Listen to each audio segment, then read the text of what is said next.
வணக்கம். இன்றைய நாளுக்கான பரதி ஊடகத்தின் முக்கிய தலைப்புச் செய்திகளின் தொகுப்பு. 2026 சிறுபோக நெல் சாகுபடியில் ஈடுபடும் விவசாயிகளுக்கு உரங்களை கொள்வனவு செய்வதற்காக நிதியுதவி வழங்கும் திட்டத்திற்கு அமைச்சரவை உத்தியோகபூர்வமாக ஒப்புதல் அளித்துள்ளது. கடந்த 2025 ஆகஸ்ட் 18 அன்று நடைபெற்ற அமைச்சரவை கூட்டத்தில் 2025-26 மகாபருவத்திற்கு வழங்கப்பட்ட உரமானிய திட்டத்தை 2026 சிறுபோகத்திற்கு தொடர தீர்மானிக்கப்பட்டது.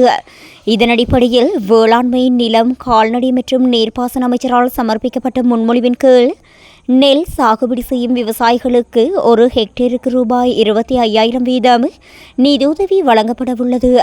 அத்தோடு நெல் பயிரிடப்படாத வயல் நிலங்களில் ஏனைய பயிர்களை சாகுபடி செய்யும் விவசாயிகளுக்கும் விசேட மானியம் அறிவிக்கப்பட்டுள்ளது. வேளாண்மை பணிப்பாளர் நாயகத்தின் பரிந்துரைக்கமே பருவகால கூட்டங்களில் எடுக்கப்படும் தீர்மானங்களின் அடிப்படையில் அத்தகைய பயிர்ச்செய்கைகளுக்கு ஹெக்டேருக்கு ரூபாய் 15,000 வீதம் நிதியுதவி வழங்கப்படும் என அறிவிக்கப்பட்டுள்ளது. இதன் நடவடிக்கை நாட்டின் விவசாய உற்பத்தியை ஊக்குவிக்கவும் விவசாயிகளின் பொருளாதார சுமையை குறைக்கவும் நடவடிக்கை எடுக்கப்பட்டுள்ளமை குறிப்பிடத்தக்கது. ஈஸ்டர் ஞாயிறு தாக்குதலின் மூளையாக கருதப்படும் சஹ்ரானின் வழக்கை பிரதிநிதித்துவப்படுத்திய வழக்கறிஞர் நேற்றைய தினம் இந்த நாட்டில் நீதியமைச்சராக உள்ளார் என்று தேசிய சுதந்திர முன்னணியின் தலைவரும் நாடாளுமன்ற உறுப்பினருமான விமல் வீரவன்ச தெரிவித்துள்ளார்.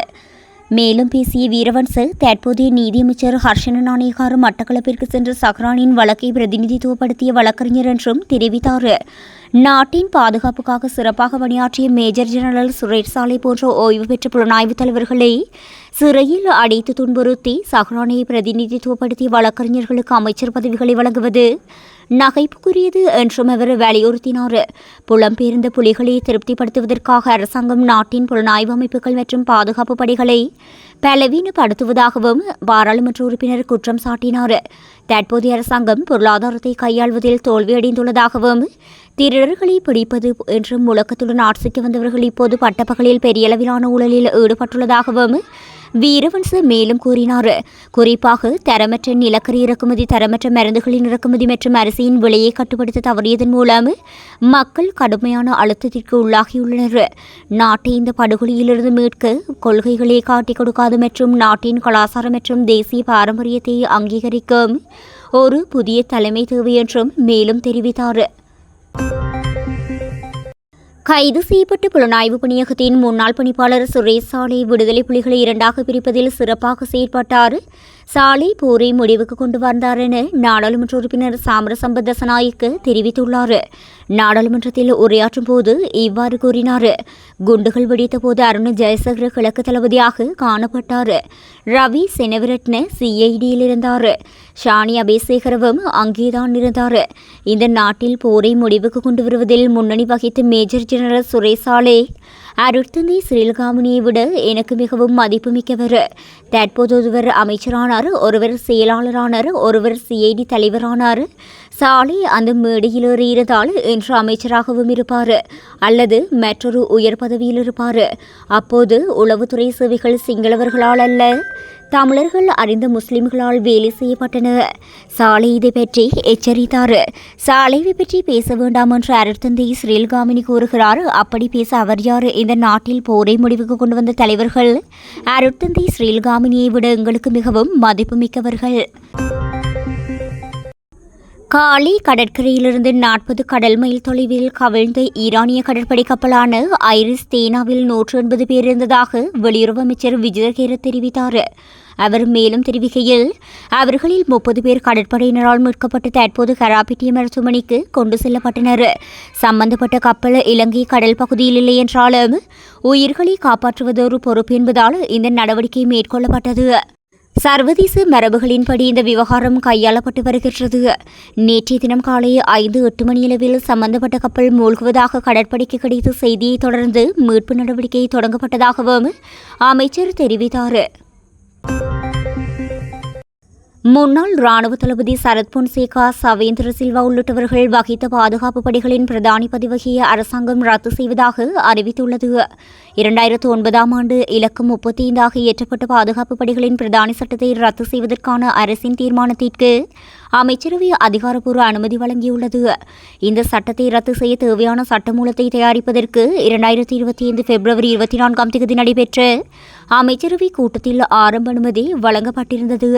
இந்த யோசனையை பாதுகாப்பு அமைச்சராக பதவி வகிக்கும் ஜனாதிபதி அனுரகுமார திசாநாயக்க அமைச்சரவைக்கு முன்வைத்திருந்தார் என்பதுடன் அதற்கு அமைச்சரவையினால் அனுமதி வழங்கப்பட்டுள்ளது. சம்பந்தப்பட்ட சட்டமூலம் விரைவில் அரசு வர்த்தமானியில் வெளியிடப்படவுள்ளது. பின்னர் இறுதி அங்கீகாரத்திற்காக பாராளுமன்றத்தில் சமர்ப்பிக்கப்படவுள்ளது. இலங்கை கடற்பரப்பில் தாக்குதலுக்கு இலக்கான ஈரானிய கப்பல் தொடர்பில் பிரதி வெளிவிவகார அமைச்சர் அருண் ஹேமச்சந்திர தகவல் வெளியிட்டுள்ளார். ஐரிஸ் டேனா என்ற கடற்படை கப்பலை இவ்வாறு மூழ்கடிக்கப்பட்டுள்ளது. அமெரிக்க இராணுவத்தின் நீர்மூழ்கி கப்பல் இந்த தாக்குதலை நடத்தியுள்ளதாக தெரிவிக்கப்படுகின்றது. கிழக்கு இந்திய துறைமுகத்தில் இருந்து ஈரான் நோக்கி பயணித்த கப்பலை இவ்வாறு இலங்கையில் வைத்து தாக்குதலுக்கு இலக்காகியுள்ளதாக பிரதியமைச்சர் தெரிவித்துள்ளார். இந்த கப்பலில் குறைந்தபட்சம் 150 பேர் பயணித்திருக்கலாம் என சந்தேகிக்கப்படுகின்றது. அமெரிக்கா இந்த தாக்குதலுக்கு உரிமை கோரியுள்ளதுடன் தாக்குதலை மேற்கொண்டதாகவும் அதிகாரப்பூர்வமாக அறிவித்துள்ளமை குறிப்பிடத்தக்கது.